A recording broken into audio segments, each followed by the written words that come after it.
Hello दोस्तों, आप सभी का मेरे YouTube चैनल में स्वागत है। आज हम पढ़ेंगे अध्याय 3 ऊष्मा और ताप हीट एंड टेम्परेचर का लेक्चर 11, जिसमें आज का हमारा टॉपिक है द्रव पदार्थ में ऊष्मीय प्रसार। ओके, तो इस टॉपिक में हम लोग जानेंगे कि जो द्रव पदार्थ होता है उसमें ऊष्मीय प्रसार अर्थात ऊष्मा का प्रसार किस प्रकार से होता है।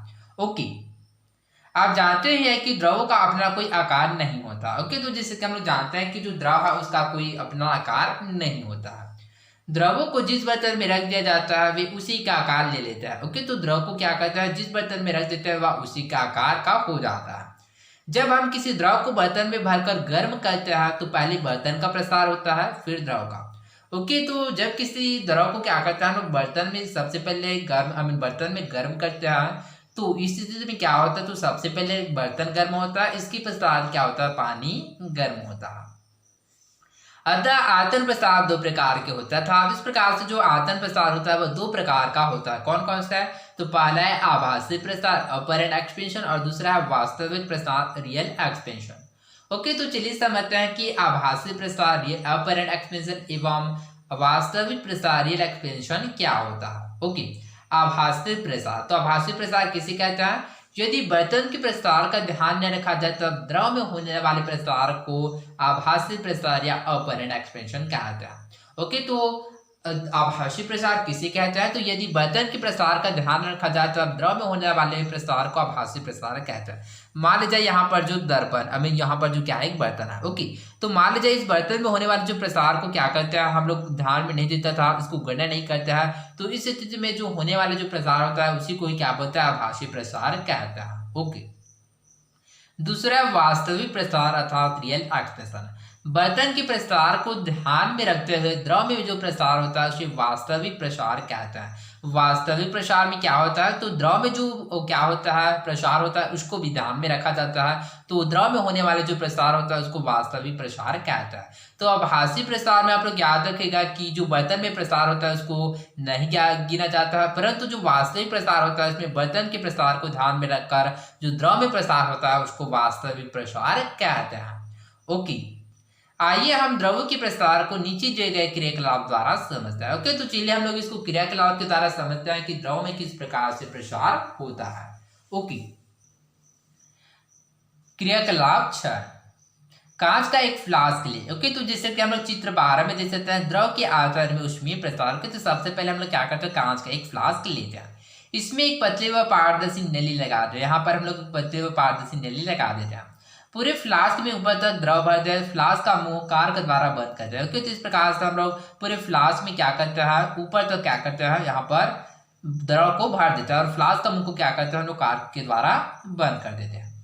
मानो शुरुआत में द्रव का तल ई तक है। ओके, तो मानता है कि शुरुआत में जो द्रव का तल कहाँ तक है, तो वह ई तक है। ओके, तो यहाँ पर हम लोग देख सकते हैं जब फ्लास्क को गर्म किया जाता है तो द्रव का तल पहले ए से बी तक गिरता है। ओके, तो सबसे पहले क्या किया जाता है, जब इसको ऊष्मा दिया जाता है तो इस स्थिति में क्या होता है, सबसे पहले फ्लास्क गर्म होता है। जब फ्लास्क गर्म होता है तो क्या होता है, तो द्रव का तल क्या होता है, पहले ए से बी तक गिरता है और फिर बी से सी तक बढ़ता है। इसके पश्चात जो बी से सी तक बढ़ता है, जैसे कि चित्र में दर्शाया गया। जैसे कि यहाँ पर हम लोग चित्र में देख सकते हैं, सबसे पहले फ्लास्क को क्या करते हैं, हम लोग ऊष्मा देते हैं, फ्लास्क को गर्म करते हैं, तो जो द्रव का जो स्तर होता है क्या करता है, ए से बी तक गिरता है, उसके पश्चात क्या होता है, वह बी से सी तक बढ़ता है। क्या आप बता सकते हैं कि ऐसा क्यों होता है। ओके, तो यहाँ पर क्वेश्चन है कि आप बता सकते हैं कि ऐसा क्यों होता है। तो चलिए इसको समझने का प्रयास करते हैं कि ऐसा क्यों होता है। ओके, तो जब बर्तन को क्या करते हैं या फिर जो फ्लास्क को हम लोग गर्म करते हैं तो सबसे पहले क्या करता है, ऊष्मा द्रव को सबसे पहले उसमें क्या होता है, फ्लास्क को मिलता है, जिसकी वजह से क्या होता है, फ्लास्क का प्रसार होता है, जिसकी वजह से जल का स्तर होता है वह ए से बी तक गिरता है। इसके पश्चात जो फ्लास्क में उपस्थित जो द्रव होता है उसका प्रसार होता है, जिसकी वजह से जो जल का स्तर होता है बी से सी तक बढ़ता है। ओके, गर्म करने पर सबसे पहले ऊष्मा फ्लास्क को मिलती है, जिस कारण फ्लास्क फैल जाता है और पानी का स्तर नीचे गिर जाता है। ओके, तो सबसे पहले क्या होता है, जो गर्म करते हैं तो जो ऊष्मा होता है सबसे पहले फ्लास्क को मिलता है, जिसकी वजह से फ्लास्क का प्रसार होता है, जिसकी वजह से यह फैल जाता है और पानी का स्तर नीचे गिर जाता है और पानी का स्तर ए से बी तक गिर जाता है। ओके, इसके बाद ऊष्मा द्रव को मिलता है और वह फैलने लगता है, जिस कारण द्रव का तल ऊपर उठता है। इसके पश्चात जो फ्लास्क में उपस्थित जो द्रव होता है उसको गैस मिलता था, उसको क्या मिलता है, ऊष्मा मिलता है, जिसकी वजह से अब द्रव का प्रसार होता है, जिसकी वजह से क्या होता है, जो द्रव का तल होता है वह बी से सी तक ऊपर उठ जाता है। ओके, तो आई होप आप लोगों को समझ आ गया। ओके, तो यहाँ पर डिनोट किया गया, जैसे कि यहाँ पर वास्तविक प्रसार बी से सी तक है और यहाँ पर जो सी से ए क्या है, आभासी प्रसार। ओके, तो चलिए इसको हम लोग समझने का प्रयास करते हैं। चूंकि हम लोग जानते हैं कि जो बी से सी तक इसका क्या हुआ, वास्तविक प्रसार था, इसमें जो वास्तव में प्रसार हुआ, परंतु ए से सी तक क्या है, उसका आभासी प्रसार हुआ। ओके, तो यूजुअली अर्थात हम लोग सामान्यतः इसको बात करें तो इसमें जो प्रसार कहाँ तक हुआ, तो ओके, तो कोई भी बताएगा कि वह ए से सी तक ही हुआ, परंतु वास्तव में ऐसा हुआ क्या, नहीं, वास्तव में क्या बी से सी तक हुआ। कैसे, तो चलिए इसको समझते हैं। क्योंकि क्या है, इसका जो तल तो ई तक है था, तो इस प्रकार से क्या कोई भी हम लोग क्या करते हैं, हम लोग यूजुअली इसको आइडेंटिफाई करेंगे कि इसमें कितना प्रसार हुआ, तो हम लोग कहेंगे कि इसमें जो प्रसार हुआ वह ई से सी तक हुआ। क्यों, क्योंकि इसका जो स्तर है तो पहले तो ई तक है, परंतु वास्तव में क्या होता है, हम लोग द्रव्य पदार्थ में ऊष्मीय प्रसार की इसके पॉइंट ऑफ व्यू से देखें तो सबसे पहले प्रसार कहाँ तक होता है, तो सबसे पहले ए से बी तक बर्तन का प्रसार होता है। जो द्रव का जो एक्चुअल प्रसार होता है वह बी से सी तक होता है। ओके, तो इस वजह से यहाँ पर वास्तविक प्रसार बी से सी तक दर्शाया गया एवं आभासी प्रसार ए से सी तक। ओके, तलो ए बी सी का मान नोट कर ले। ओके, तो इस प्रकार से हम तल ए बी एवं सी का मान नोट करते हैं। हम देख सकते हैं कि द्रव का आभासी प्रसार तो ई से सी तक ही है, लेकिन वास्तविक प्रसार बी से सी तक है। जैसे कि हम लोगों ने देखा कि जो द्रव का आभासी प्रसार कहाँ तक है, तो वह तो ए से सी तक है, परंतु जो उसका वास्तविक प्रसार हुआ वह बी से सी तक है। ए से बी तक फ्लास्क का प्रसार है। ओके, तो और ए से बी तक किसका प्रसार था, तो ए से बी तक फ्लास्क का प्रसार है। द्रव के आभासी प्रसार में बर्तन के प्रसार को नजरअंदाज कर दिया जाता है, लेकिन वास्तविक प्रसार में बर्तन के प्रसार को भी ध्यान में रखा जाता है। ओके, तो इस प्रकार से द्रव के आभासी प्रसार में क्या होता है, जो बर्तन का जो प्रसार होता है उसको नजरअंदाज कर दिया जाता है, परंतु जो वास्तविक प्रसार होता है उसमें बर्तन के प्रसार को भी ध्यान में रखा जाता है, अर्थात B C equal A C plus A B. Okay, कैसे, तो चलिए इसको समझते हैं। जैसे कि यहाँ पर हम लोगों ने देखा कि इसका ए तल था, उसके पश्चात ये बी तल था, उसके पश्चात ये सी तल था।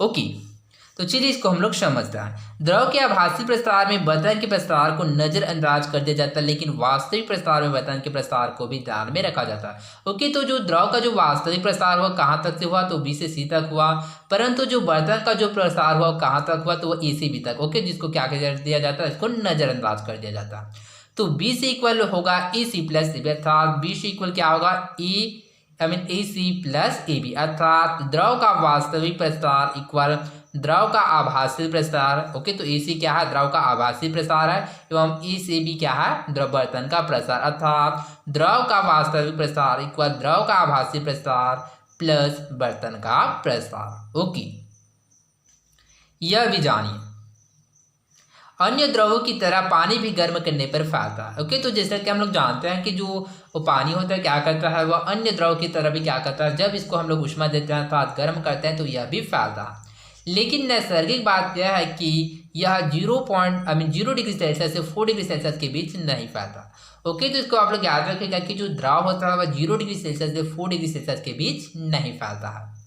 यही कारण है कि ठंडी प्रदेशों में भी जलीय जीवन सुरक्षित रह पाता है। तो इसी वजह से क्या होता है, जो ठंडी प्रदेश होता है इसमें जलीय जीवन सुरक्षित रह पाता है। पानी की ऊपरी सतह का ताप यदि 0 डिग्री सेल्सियस से कम हो तब भी तालाबों के निचले तल का ताप 4 डिग्री सेल्सियस रहता है, जिस कारण जल जीवन को कोई हानि नहीं पहुंचती। ओके, तो इस प्रकार से क्या होता है, जो ठंडे वाले प्रदेशों होता था, ठंडे वाले देशों है उसमें क्या होता है, यदि पानी के ऊपरी स्तर का जो ताप है वो माइनस में हो जाए या फिर 0 डिग्री सेल्सियस हो जाए, तो इस स्थिति में भी क्या होता है, जो तालाबों के निचले के स्तर का जो ताप होता है वह 4 डिग्री सेल्सियस ही रहता है, जिस कारण से क्या होता है वहां पर जल जीवन को कोई हानि नहीं पहुंचता है। ओके, तो आई होप आप लोगों को समझ आएगा कि किस प्रकार से द्रव में ऊष्मीय अर्थात द्रव में ऊष्मा का प्रसार होता है। ओके, तो आई होप आप लोगों को समझ आएगा। तो आज के लिए बस इतना ही, मिलते हैं अगले वीडियो में। धन्यवाद।